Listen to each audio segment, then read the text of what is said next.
అన్నదాతలు ఎప్పుడెప్పుడా అని ఎదురు చూస్తున్న రుణమాఫీ పథకానికి ముందడుగు పడింది.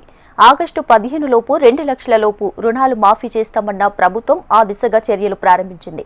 పథకం అమలు కోసం కసరత్తు చేసిన అధికారులు మార్గదర్శకాలను విడుదల చేశారు.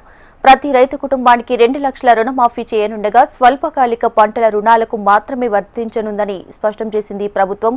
2018 డిసెంబర్ 12 నుంచి 2023 డిసెంబర్ 9 మధ్య రైతులు తీసుకున్నటువంటి రుణాలకు ఈ పథకాన్ని వర్తింపజేయనున్నారు. అయితే రైతులకు రుణాలు మాఫీ కావాలంటే రేషన్ కార్డు తప్పనిసరి అని ప్రభుత్వం తెలిపింది.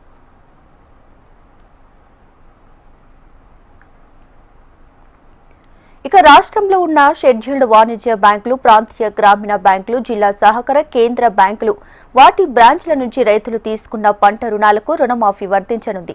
ఈ పథకం అమలు కోసం వ్యవసాయ శాఖ డైరెక్టర్ అధికారిగా ఉంటారు.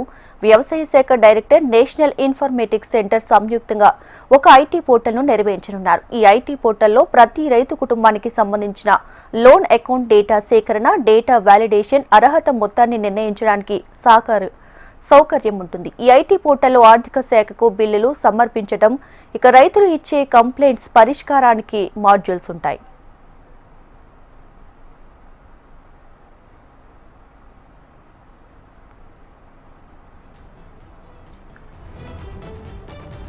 రుణమాఫీ పథకం అమలు కోసం ప్రతి బ్యాంకులో ఒక బ్యాంక్ నోడల్ అధికారిగా నియమించాలని ప్రభుత్వం మార్గదర్శకాల్లో తెలిపింది. బ్యాంక్ నోడల్ అధికారులు తమ సంబంధిత బ్యాంకు యొక్క పంట రుణాల డేటాను డిజిటల్ సంతకం చేసి ఇవ్వాలని, సహకార బ్యాంకులు అయితే ప్రోఫార్మా 2 ప్రకారం తమ డేటా ఇచ్చి సంతకం చేయాలని తెలిపింది.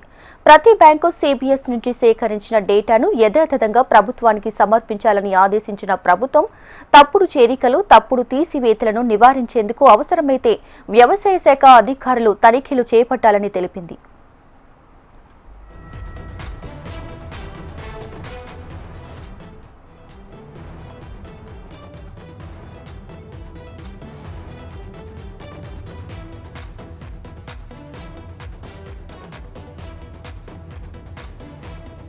రుణమాఫీ కోసం దరఖాస్తు చేసుకున్న వారిలో లబ్ధిదారులను, రైతు కుటుంబాలను గుర్తించేందుకు బ్యాంకులు సమర్పించిన లోన్ అకౌంట్, పీడీఎస్ డేటా బేస్లలోని ఆధార్ డీటెయిల్స్ ను మ్యాపింగ్ చేయాలన్నారు. ఇలా లబ్ధిదారులను ఫైనల్ చేసి అందులో ప్రతి రైతు కుటుంబానికి 2 లక్షల రుణమాఫీ చేయనుంది ప్రభుత్వం. ఇది కేవలం ప్రైమరీ అగ్రికల్చరల్ క్రెడిట్ సొసైటీల ద్వారా ఇచ్చిన రుణాలకు మాత్రమే వర్తిస్తుంది. అర్హత గల రుణ మాఫీ మొత్తాన్ని డీబీటీ పద్ధతిలో నేరుగా లబ్ధిదారుల లోన్ అకౌంట్లోకి జమ చేయనున్నారు. బ్యాంకుల నుంచి పిఎస్సిఎస్లోని రైతు ఖాతాకి పంపుతారు.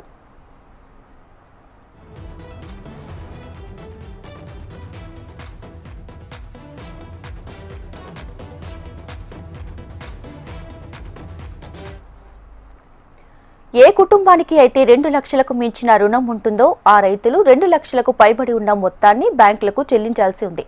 ఆ తర్వాతే ఆ లబ్ధిదారుడు కుటుంబానికి 2 లక్షల రుణమాఫీ డబ్బులను అకౌంట్లోకి బదిలీ చేస్తుంది ప్రభుత్వం.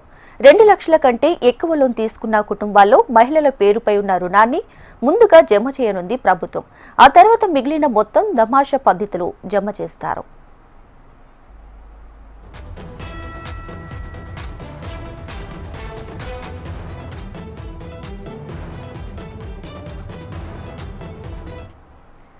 రుణమాఫీ కోసం గైడ్లైన్స్ ఇచ్చిన ప్రభుత్వం అప్లికేషన్ ఫార్మెట్ కూడా విడుదల చేసింది. అందులో రైతు తన వ్యక్తిగత వివరాలతో పాటు బ్యాంకు ఖాతా వివరాలు, పంట రుణాల పూర్తి వివరాలను నింపాల్సి ఉంటుంది.